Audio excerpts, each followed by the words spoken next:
oignon.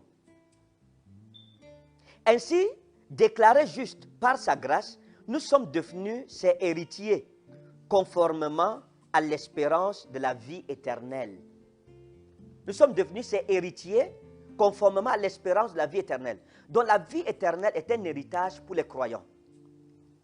Alors, qu'est-ce qui s'est passé pour que je me retrouve dans une expérience de mort imminente? Il y a de cela quelques jours, je n'étais pas malade, il faut le noter. Je n'ai pas été malade, donc je n'avais pas une maladie quelconque. Non, non, je n'étais pas malade. J'ai pris une résolution personnelle parce qu'à 43 ans, je me suis dit que c'était important pour moi d'aller faire un examen dans un hôpital, dans une clinique de la ville. Et donc, je m'y suis rendu et je voulais faire l'examen de la coloscopie et la fibroscopie. Ça veut dire qu'on devrait mettre un tube par ma bouche pour regarder mon estomac, pour voir si tout allait bien. Et puis faire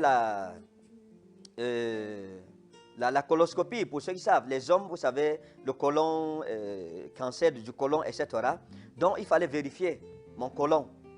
Et pour faire cela, on vous endort complètement. Et qu'est-ce qui s'est passé? Quand je suis arrivé donc dans cette clinique-là, on m'a préparé déjà pendant 3 jours, pendant 3 ou 4 jours. Hein, on m'a mis sur un régime très strict et drastique. Et j'ai suivi le régime. Parce qu'il fallait laver complètement l'estomac. Et donc, je suis arrivé dans la clinique, j'ai fait les préparations. Et après ces préparations-là, on m'a amené dans la salle. Et là, on m'a mis sous perfusion et on m'a mis sous sédatif.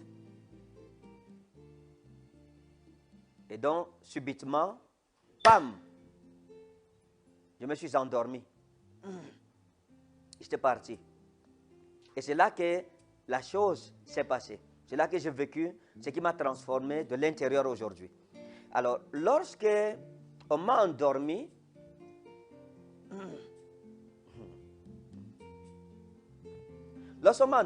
mon esprit a quitté mon corps. Mon esprit a quitté mon corps. Et mon esprit est parti. Il a quitté la salle, il a quitté la clinique. Mon esprit est parti. Et je me suis retrouvé dans un endroit dont la beauté ne peut pas être expliquée avec des mots d'homme. Ça, j'en frémis même encore. Et j'expliquais à ma mère que si on me dit d'aller encore à l'hôpital pour m'endormir, pour vivre quelque chose comme ça, je vais refuser. Et je vais vous expliquer pourquoi. Et donc, je me retrouve dans un endroit dont la beauté, c'est-à-dire, je n'ai jamais vu quelque chose d'autant beau, d'aussi beau. Ça n'existe pas dans tous les cas, ça n'existe pas. Ça n'existe pas.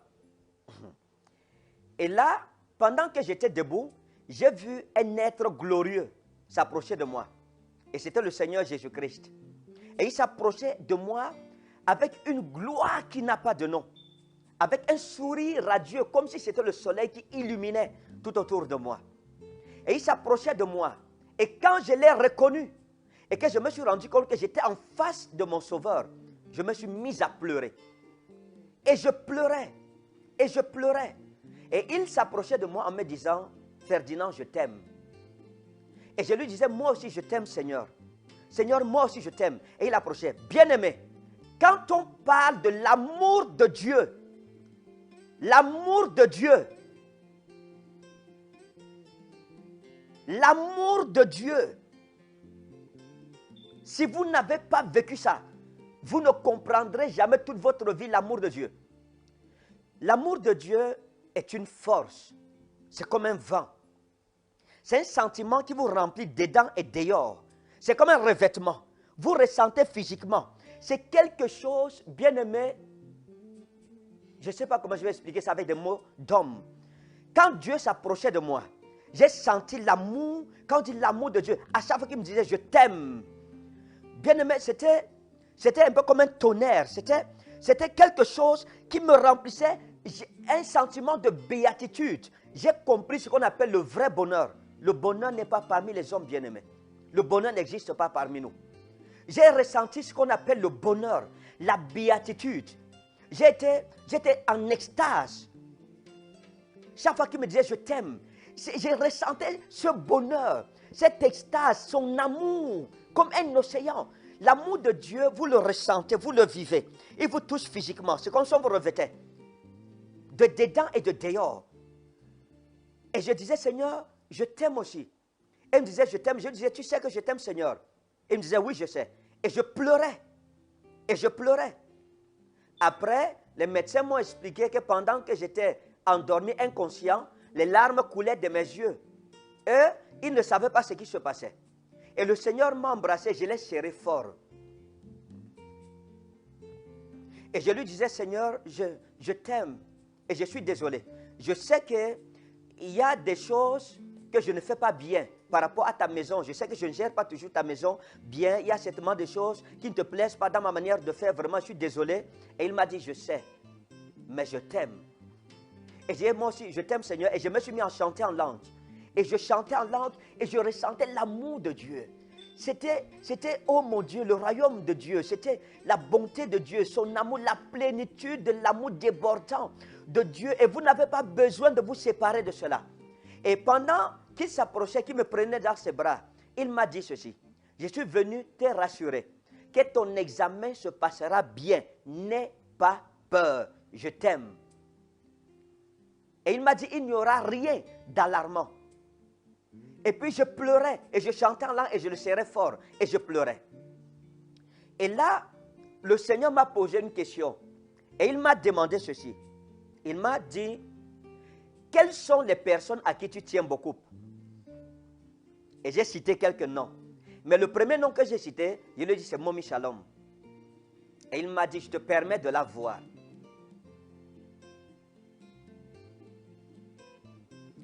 Et je l'ai vue dans une gloire extraordinaire. Je l'ai vue dans une gloire que des mots d'homme ne peuvent pas décrire. Elle était dans une paix énorme, une paix divine que seule la présence de Dieu dans son royaume peut donner à un homme. Mais ce qui m'a dérangé, c'est que elle n'avait pas mon temps en fait. Et elle n'avait même pas l'intention de revenir. Elle était bien où elle était. Elle était tellement satisfaite où elle était que pour rien au monde, ni pour moi, ni pour Jemima, elle ne serait pas revenue. Et j'ai compris ce jour-là que nous pleurons parce que le manque physique, mais elle est heureuse là-bas. Même si on lui disait quoi de revenir, elle ne reviendrait pas parmi nous.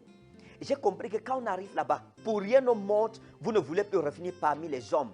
Et je vais vous expliquer pourquoi. Donc, elle n'avait pas l'intention de revenir. Elle était bien. Elle était heureuse où elle était. Et elle n'était pas, c'est-à-dire ni son mari ne pouvait faire qu'elle revienne, ni sa fille ne pouvait faire qu'elle revienne. Non, pour rien au monde. Dans tous les cas, elle n'aurait accepté de revenir parmi les vivants. Et ça m'a marqué. Elle était heureuse. Et ça a été une assurance pour moi. Et puis, quelque chose de catastrophique s'est passé. Je le dis catastrophique parce que c'était personnel.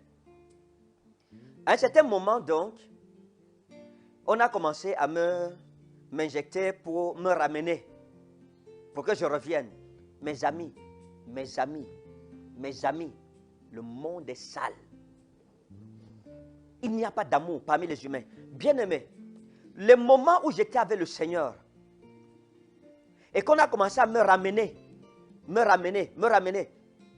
injecter des produits pour que je me réveille, j'ai commencé à me séparer du Seigneur. Et je me suis mis encore à pleurer. Je lui ai dit, non Seigneur, je ne veux pas rentrer, je veux partir avec toi. Ne me laisse pas rentrer, ne me fais pas ça Seigneur. Je me suis mis à pleurer. Et on s'éloignait l'un de l'autre. Bien-aimé, plus le Seigneur s'éloignait de moi, plus il partait, son amour partait. Ce que je ressentais, c'est un peu comme si vous étiez dans la clim, et la clim est en train de partir, vous ressentez maintenant la chaleur du feu ou du soleil. Lorsque je retournais vers la terre, et que mon esprit retournait dans mon corps, et que mon Seigneur se séparait de moi, et que je pleurais, non Seigneur, ne me laisse pas, je ne veux pas rentrer. J'ai pensé à Jemima, je vous dis la vérité, je n'ai pas regretté une seule minute de la laisser. Je n'ai pas pensé à ma mère, ni à ma soeur, ni à l'église, ni à personne. S'il avait dit oui, je serais mort. Je serais parti, je ne serais pas revenu. Pour rien au monde, vous ne voulez revenir. Pour rien. Et il m'a dit non. Tu reviendras la deuxième fois, pas cette fois-ci. Retourne. Et je me suis mis à pleurer disant, Seigneur, pourquoi tu me fais ce mal? Seigneur, pourquoi tu me fais autant mal? Valait mieux ne même pas te rencontrer, ne pas me montrer cette gloire, ne pas me faire entrer là-bas. Pourquoi Seigneur, tu me ramènes? Mes amis, lorsque j'ai commencé à retourner parmi les humains, quand j'ai vu le monde était sale, lugubre, dégueulasse. Et j'ai compris l'amour que nous avons. On dit que nous aimons. C'est de la haine par rapport à l'amour de Dieu. Il n'y a pas d'amour parmi les hommes. Comparé à ce que j'ai vu, ce que j'ai ressenti. L'amour, le monde c'est méchant. Mais ce que nous appelons amour là en réalité, ce n'est pas de l'amour. Il n'y a pas d'amour parmi les hommes. L'amour de Dieu est parfait. L'amour de Dieu est vie. L'amour de Dieu est bonheur. L'amour de Dieu est béatitude. Donc je me suis mis à pleurer. Et les médecins, une fois de plus, ont remarqué que les larmes coulaient de mes yeux. Et ils m'ont dit qu'ils m'ont entendu chanter à un certain moment, mais dans une langue qu'ils ne comprenaient pas. Donc ils ne s'en sortaient pas dans tous les cas. Et les larmes ont commencé à couler de mes yeux. Et quand je me suis réveillé, je pleurais en disant, Seigneur, pourquoi tu m'as laissé? Pourquoi tu m'as laissé? Et s'il faut rencontrer encore le Seigneur pour revenir parmi les hommes, je ne pense pas que je vais accepter cela. Je préfère partir. Donc, bien-aimés, le monde-ci, nous nous vantons, nous pensons que nous sommes riches. Il n'y a pas de riches sur la terre. Nous regardons les belles maisons. Il n'y a rien de beau sur cette terre. Tout est laid et moche. Il faut comparer à quelque chose pour comprendre. De deux personnes, tu peux penser que cette personne n'est pas une bonne personne, etc. Il faut la comparer à une autre personne pour comprendre la valeur d'une chose. On ne connaît pas la valeur d'une chose dans son unicité, mais dans la valeur de comparaison, pardon.